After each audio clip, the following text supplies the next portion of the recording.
ہم سب ایک اچھی ایک بھرپور زندگی گزارنا چاہتے ہیں، ہے نا؟ لیکن سوال یہ ہے کہ ایسی زندگی کا راستہ کیا ہے؟ یہ کوئی نیا سوال نہیں، بلکہ صدیوں سے فلسفی اسی پر غور کرتے آئے ہیں۔ آج کی اس گفتگو میں ہم انہی بنیادی نیکیوں کی بات کریں گے جو ایک خوشحال زندگی کی جڑ ہیں، یعنی ہمت، انصاف اور اعتدال۔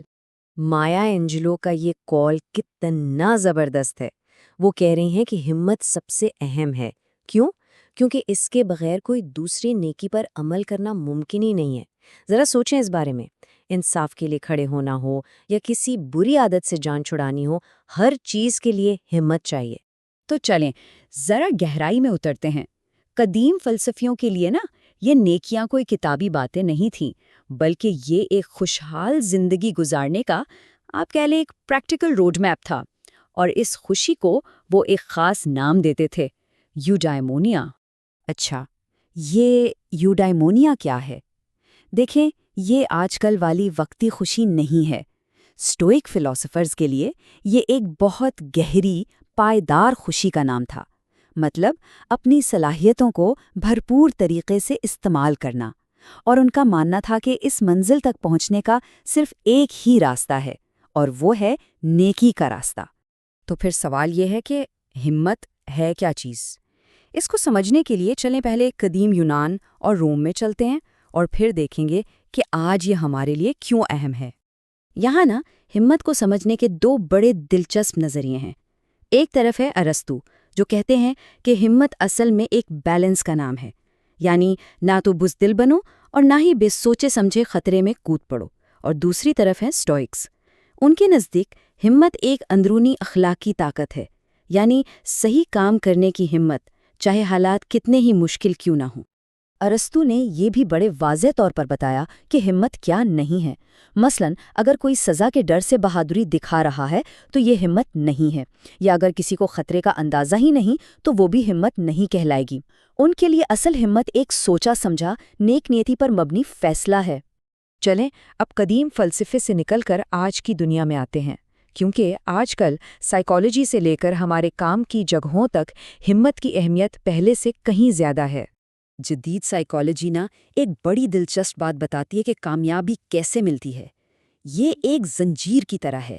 سب سے پہلے آتی ہے امید اور مثبت سوچ، یعنی یہ یقین کہ حالات بہتر ہو سکتے ہیں۔ لیکن صرف سوچنا ہی کافی نہیں ہوتا، ٹھیک ہے؟ اس سوچ کو عمل میں بدلنے کے لیے ایک پل چاہیے ہوتا ہے، اور وہ پل ہے ہمت۔ یہ وہ طاقت ہے جو ہمیں ڈر کے باوجود آگے بڑھنے پر اکساتی ہے۔ اور نتیجہ؟ جب امید اور ہمت مل جاتی ہیں تو ایک تحقیق سے پتہ چلا کہ لوگوں کی زندگی میں کامیابی اور اطمینان دونوں بڑھ جاتے ہیں۔ تو مطلب یہ ہوا کہ ہمت صرف ایک اچھی بات نہیں، بلکہ کامیابی کا ایک عملی ٹول ہے۔ اور یہ صرف ہماری ذاتی زندگی کی بات نہیں ہے۔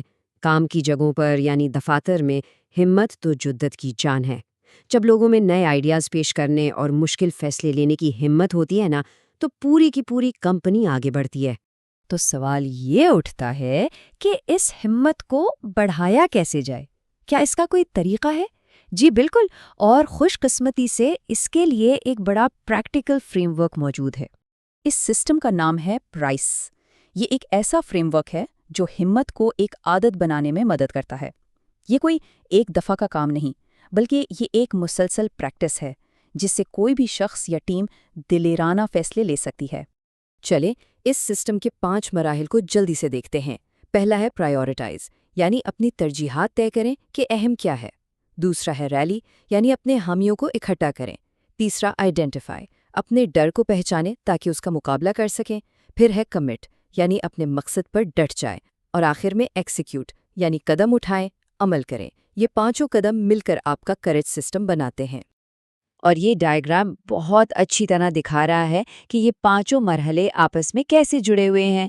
یہ ایک سائیکل کی طرح ہے، ایک مسلسل عمل جہاں ہر فیصلہ آپ کو اگلے ہمت والے قدم کے لیے تیار کرتا ہے۔ اچھا، تو ہمت کی تو ہم نے گہرائی سے بات کر لی۔ اب واپس چلتے ہیں اور دیکھتے ہیں کہ اس کا باقی نیکیوں سے اور ایک اچھی زندگی کے بڑے مقصد سے کیا تعلق ہے۔ دیکھیں، ہمت نا ایک انجن کی طرح ہے جو باقی نیکیوں کی گاڑی کو چلاتا ہے۔ انصاف کا احساس ہونا بہت اچھی بات ہے، لیکن کسی ناانصافی کے خلاف کھڑے ہونے کے لیے ہمت چاہیے۔ اسی طرح یہ جاننا کہ اعتدال ضروری ہے کافی نہیں ہے، لالچ کا مقابلہ کرنے کے لیے بھی ہمت ہی درکار ہوتی ہے۔ مثال کے طور پر انصاف کو ہی لے لیں۔ ارسطو کے مطابق اس کا سیدھا سا مطلب ہے فیئر پلے، یعنی ہر کسی کو اس کا حق ملے، لیکن اس اصول پر قائم رہنے کے لیے خاص طور پر جب کوئی دباؤ ہو تو ہمت تو چاہیے ہوتی ہے۔ اور پھر آتا ہے اعتدال یا ٹیمپرنس۔ اس کا مطلب خواہشات کو ختم کرنا نہیں، بلکہ انہیں قابو میں رکھنا ہے، عقل کے مطابق۔ اور اس ڈسپلن کو بنائے رکھنے کے لیے بھی روزانہ ہمت کی ضرورت پڑتی ہے، خاص طور پہ آج کل کی دنیا میں۔ یہاں سے ہم عظمت کے ایک بہت اہم فرق کو سمجھتے ہیں۔ ایک ہوتی ہے دنیاوی عظمت، جو شاید بہت کم لوگوں کو ملتی ہے، جیسے کوئی بہت بڑا ایتھلیٹ ہو، لیکن ایک ہوتی ہے ذاتی عظمت، اور اس کا مطلب ہے اپنی صلاحیتوں کا بہترین استعمال کرنا، چاہے وہ جو بھی ہوں، اور یہ راستہ یہ ہم میں سے ہر ایک کے لیے کھلا ہے۔ جیسا کہ ڈیوڈ بروکس نے کہا، ایک اچھی زندگی کا مطلب مشکلات سے بھاگنا نہیں بلکہ ان کا سامنا کرنا ہے۔ جو خوشی اور اطمینان چیلنجز سے لڑ کر ملتا ہے نا، وہ صرف آسانیوں میں نہیں مل سکتا، اور یہی تو ذاتی عظمت کا سفر ہے۔ تو آخر میں بات ایک انتخاب پر آ کر ٹھہرتی ہے۔ عظمت چاہے دنیاوی ہو یا ذاتی، یہ کوئی حادثہ نہیں ہوتی، یہ ہمت، نیکی اور مسلسل جدوجہد کا راستہ چننے کا نتیجہ ہے۔ تو پھر سوال یہی ہے کہ کون سا راستہ منتخب کیا جائے؟